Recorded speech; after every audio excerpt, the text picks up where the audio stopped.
How to activate Tesco Bank credit card. Hello guys, this is Atticus and welcome back to another tutorial video. In today's video, I'll teach you guys how you guys can activate your Tesco Bank credit card. So without any further ado, let's dive right into it. First step, simply search for Activate Tesco Bank credit card.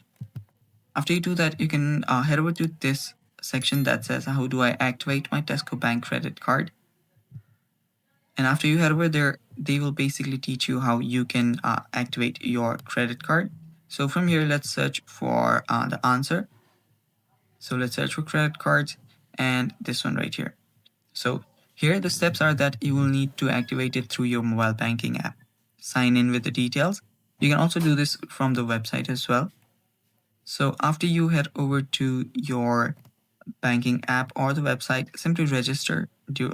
After you sign in, you land on the landing page. Then there you'll need to select activate card.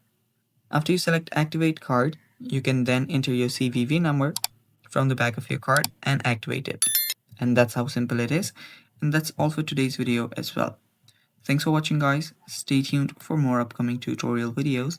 And if you're new to our channel, head down below and hit the subscribe button so you don't miss out on our future videos. Thanks for watching. Bye bye.